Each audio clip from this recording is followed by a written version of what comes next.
In the high-stakes game of political warfare, a single document can act as a trigger, a weapon designed not for a courtroom victory, but for a strategic takedown. Today, we're breaking down the affidavit from Ramil Madiaga against Vice President Sara, not to discuss the allegations themselves, but to analyze the strategic playbook behind it and the only viable path to survival.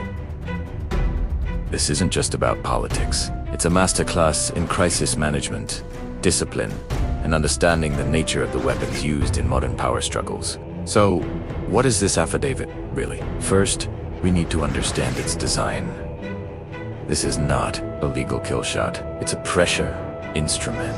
Think of it as a narrative bomb engineered to do one thing: force a reaction.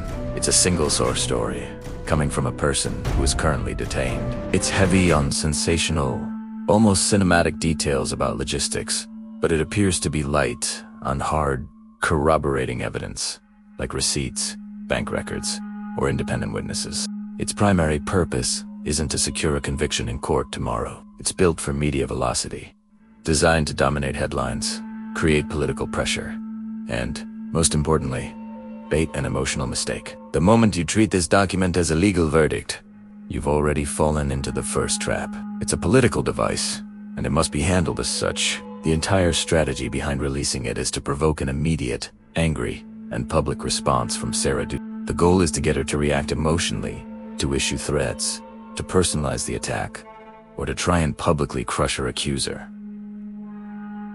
Why? Because an emotional reaction is the fastest way for a leader to lose control of the narrative. When a leader responds with rage or dramatic speeches, the conversation shifts. It's no longer about, is this affidavit credible? It becomes about the leader's personality, their anger, their stability. The focus moves from the burden of proof, which lies with the accuser, to the character of the accused. And that is a battleground where credibility erodes very, very quickly.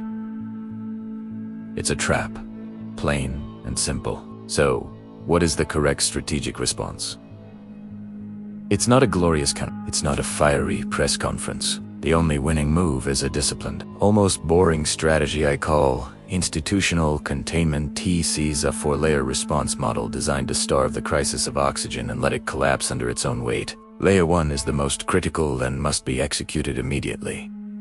Silence and process. For the first 7 to 14 days, the response should be a single, short, and brutally disciplined statement. Something like, I deny the allegations. I welcome any lawful investigation. I will respond in the proper forum. That's it. No more. No Q&A. No emotional asides. No social media theatrics. Why does this work?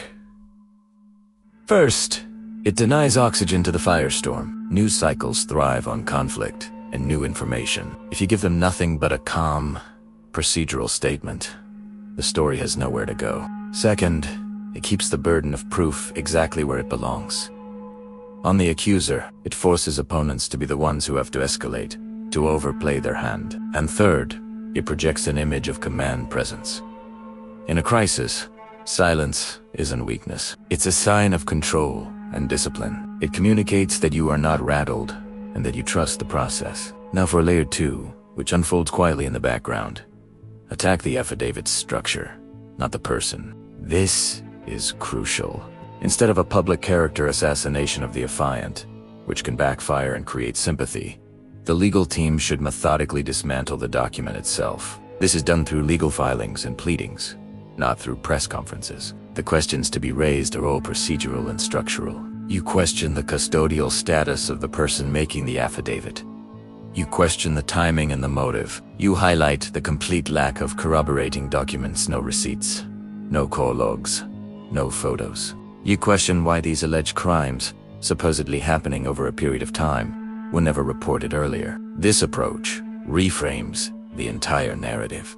The conversation shifts from explosive allegations to why is this affidavit so structurally weak, and why should we believe it? That shift is everything. It moves the battle from the court of public opinion to the arena of legal standards. This brings us to layer 3.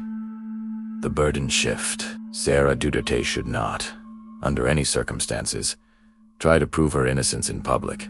The moment she starts explaining logistics, debating details about cash movements, or discussing security operations, she loses. Why? Because it puts her on the defensive and legitimizes the accuser's framework. The one who alleges must be the one to prove. Period. Her legal team and spokespeople should relentlessly hammer this point. Where are the receipts? Where are the vehicle registrations? Where are the bank trails? Where are the government audit flags tied to her personally? Where are the witnesses who aren't the affiant himself? By constantly redirecting to the lack of evidence, you force the accusers to either produce it or admit they don't have it. If you're on the defensive explaining, you're losing. If you're on the offensive demanding proof, you're controlling the game. Finally, layer 4 is the long game. Discredit through time. Explosive affidavits like this are designed to have a massive impact quickly. They spike in the news and then, if handled correctly, they decay. Time is the ally of the disciplined. Over time, inconsistencies in the story emerge. Memory gaps become apparent. The affiant may contradict himself under questioning. The lack of documents becomes more and more glaring. The people behind this affidavit want a quick victory. They want a meltdown, a viral quote, an emotional slip-up, a mistake. The disciplined response gives them none of that. It gives them silence, lawyers, legal filings, and delays. And with each passing week, but the story goes nowhere.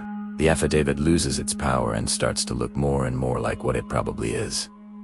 A desperate political maneuver, not a credible legal threat. Now, let's be crystal clear about what must be avoided at all costs. These are the absolute no-go zones. Do not threaten the affiant, either directly or indirectly. Do not publicly accuse political rivals without ironclad evidence, as it just looks like desperate finger-pointing. Do not attack the institutions like the ombudsman or the courts. Instead, show respect for their processes. And absolutely do not speak in absolutes like it. That's all lies. Oh, this is pure evil, because that's emotional language, not strategic communication. Every single one of those actions is a self-inflicted wound. While the lawyers are managing the legal fire, there's a powerful move to be made in public. The public posture must pivot hard to governance, service, restraint, and institutional respect. The attackers are expecting a fighter. They're prepared for a brawl. Instead, they get a statesman. They expect chaos. 𝓓𝓮𝓼𝓽𝓻𝓲𝓁. This disorients them. They're geared up to fight a street fight. Their opponent shows up in a business suit ready to talk policy.